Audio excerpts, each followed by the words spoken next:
All right, welcome back to Survival of the Fittest is the soup du jour. Today's soup du jour is going to bring a lot of fun to this podcast. So get ready. It's an afternoon. Like I said, we do this at different hours. It's a wonderful day. Kind of chilly, but not so chilly, Orlando, Florida style. I love it here. Not only do we have great restaurants, but and a lot of great foodies, but it's also just such a great place to live weather-wise, So this time of year, it's just kind of crisp out. So today is definitely a nice day. Every time I'm in the kitchen, and in different ones over the years, I always have a radio. Not always. Some chefs don't just really frown on the music. But I mean, let's face it. We love music. Most cooks just love music. They're music aficionados. And I remember, definitely in Puerto Rico, tú sabes, la música, I would have to say it goes from, salsa gorda, from, from Hector Lavoe and Willie Colon to the more salsa Tito Rojas, may rest in peace. That just happened, by the way. And salud. Let's do a little bit of Orlando brewing. Of course, that's always on hand during the podcast. So let's get a big sip of that. Salud. Que descanse en paz. But, a little Gilbertito, a little Andy Montañez, and, you got a kitchen playlist in full effect. And a little bachata to just kind of start to bring you into that mood where you start talking about what you're going to do later that night, So definitely Puerto Rico, that's would be the Puerto Rico playlist, And then growing up, I remember I was a young cook, and there was this place I used to work at called Cafe Jazz for everybody, right? And it was cool, though. I mean, I would have to say a cross between mid-'80s California cuisine and Southwestern sort of thing, with the jazz band every night in the works, owned by a bunch of lawyers. You know the story, and just everybody in there. And probably more money was spent than had to be spent. We had we were cooking some beautiful stuff. I worked with Chef Mike Weiler back then. He was amazing because he was an amazing, crazy guy, But our playlist was, with Mike, and of course he had a sous chef named Phil. I can't remember his last name, but man, that dude was just wild and cool as fuck. So our playlist there was more like classic rock, It was all the classic rock, AC/DC, Catch, Ted Nugent, I mean, you name it, Kiss. Did I say AC/DC already? Oh, Orlando Brewery, you did it to me again. AC/DC. So I mean, that was the playlist in my Bay Area days, growing up in the kitchens, and not to mention in every prep kitchen and every other kitchen that I worked in, hearing corridos norteños from Mexico y cumbias de Colombia and Mexico as well, and those. I mean, there's a lot of great. I mean, you put on Mexican music, and I've heard just so much. I mean, I love it too. You check my podcast, you'll probably find a lot of narco corridos and stuff, which are fun.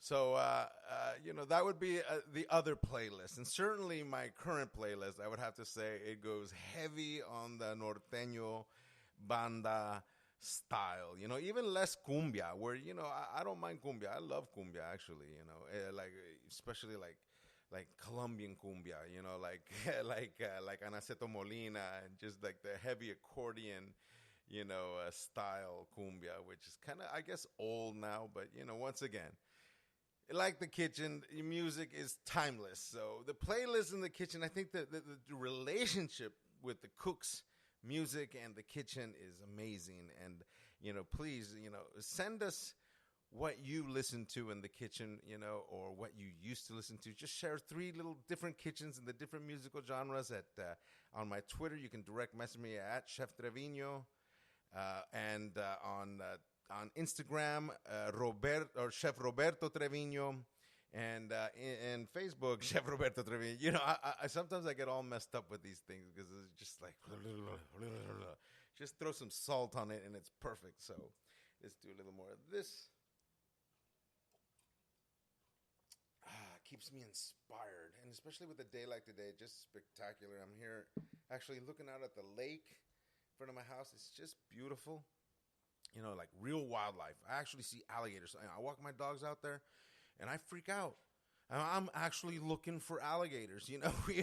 I mean, hey, welcome to Florida, which, again, I'm relatively new to Florida, but I don't feel like I've not ever been in Florida. I mean, I had the El Buddha restaurant in downtown, which wasn't it. Of course, El Buddha memories are forget about it. I mean, they're legendary, and those who know, and we had some really wild and good times there. And it was the kind of restaurant that will live in my heart forever. But boy, oh boy, let me tell you. So yeah, here we are. I mean, I love the lake here. I was fighting alligators, not literally, just the vision of them. The possibilities of walking my dog and having one charge at me. And I always play these different scenarios in my head. And I say, all right, because I've heard, run zigzags and they can't catch you. But then I start to say, but my two dogs, will they understand what to do? Will we be able to get away from an alligator attack? And I'm telling you, man, it's something I think about, coming from from Puerto Rico, de California, and lived in different places. It's kind of like not something I ever had to think about until now, because I literally live about, I'd say about maybe 4 meters from the lake edge. And it's not one of these man-made, it's a real animal,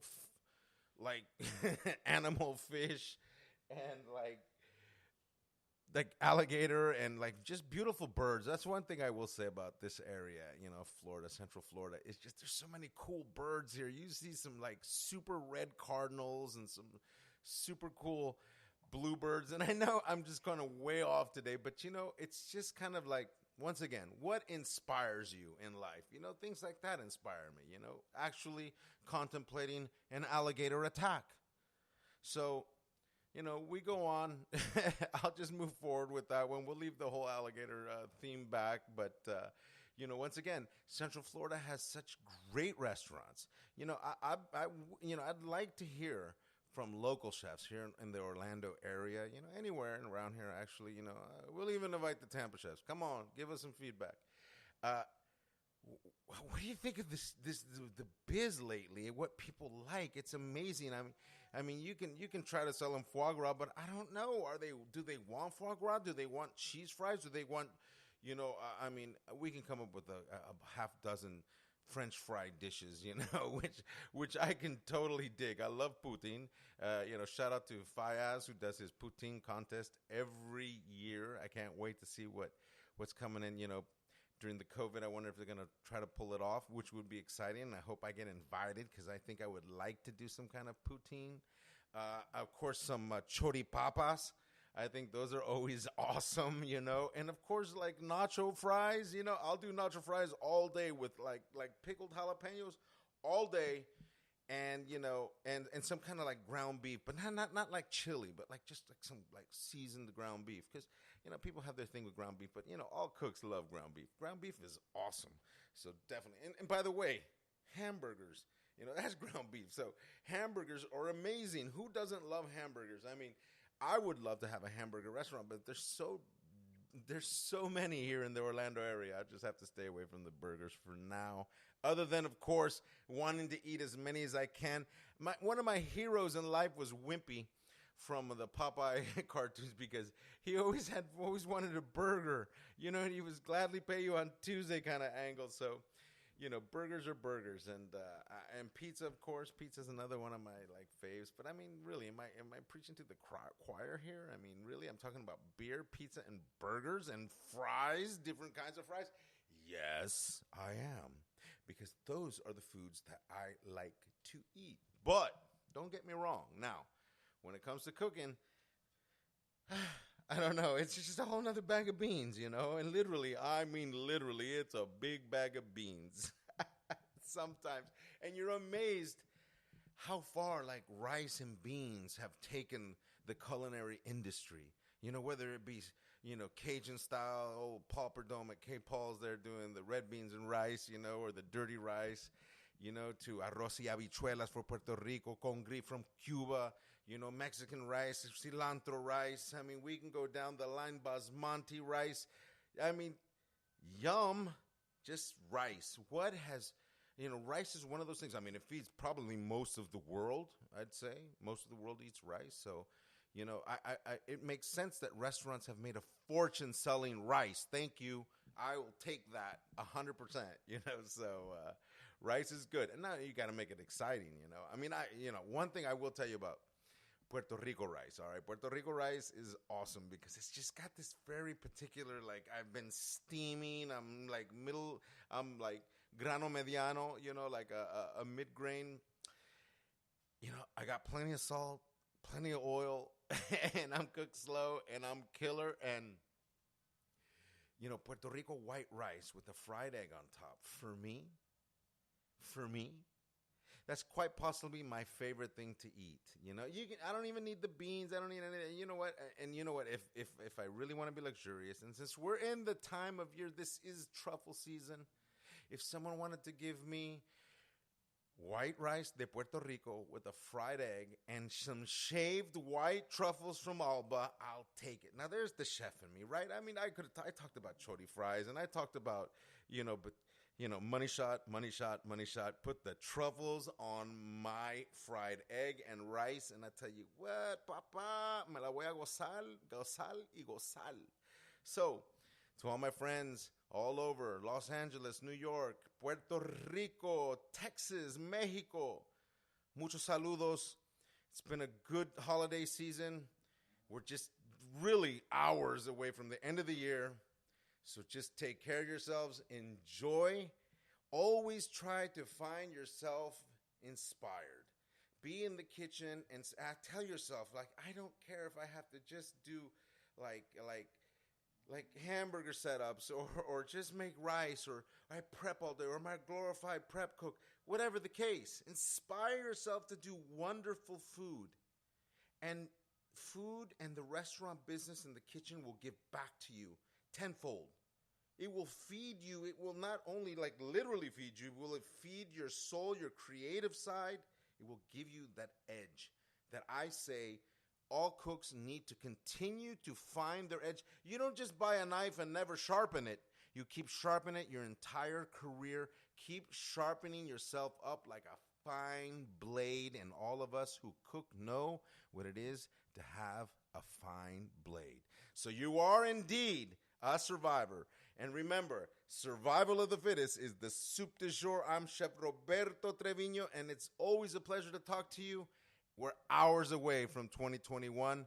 Everybody, enjoy. We'll see you soon. We'll maybe even see you next year. Nos vemos. Cuídense. Los quiero. Salud.